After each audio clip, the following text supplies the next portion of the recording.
ಎಲ್ಲ ಸದಸ್ಯರಿಗೆ ಬಹಳ ವಿಶೇಷವಾದಂತಹ ಒಂದು ಸಮಯ. ಯಾಕೆಂದ್ರೆ ಈಗಾಗಲೇ ಏನವರು ಹೇಳಿದ ಪ್ರಕಾರ ಜೀವನದ ಒಂದು ಕೂಟ. ನಾವು ತಿರುಗಿ ನಮ್ಮನ್ನು ದೇವರ ವಾಕ್ಯದಲ್ಲಿ ಪರೀಕ್ಷಿಸಿಕೊಳ್ಳುವಂತಹ ಒಂದು ಸಮಯ. ದೇವರ ಸೇವಕರ ಮುಖಾಂತರ ವಾಕ್ಯಗಳು ಬರುವಾಗ ನಾವು ಆ ವಾಕ್ಯದ ಮುಖಾಂತರ ನಾವು ಅದನ್ನು ನಾವು ಪರಿಪೂರ್ಣವಾಗಿ ನಾವು ಬದಲಾವಣೆ ಮಾಡಿಕೊಳ್ಳೋದಲ್ಲದೆ ನಮ್ಮನ್ನು ಪರೀಕ್ಷೆ ಮಾಡಿಕೊಳ್ಳುತ್ತೇವೆ, ನಾನು ಎಲ್ಲಿದ್ದೇನೆ ಎಂಬುದಾಗಿ.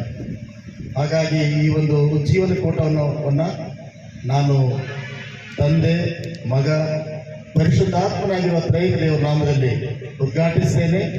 ದೇವರ ಆಶೀರ್ವಾದ ಸದಾ ನಮ್ಮೆಲ್ಲರೊಂದಿಗೆ ಇರಲಿ. ಆಮೇನ್.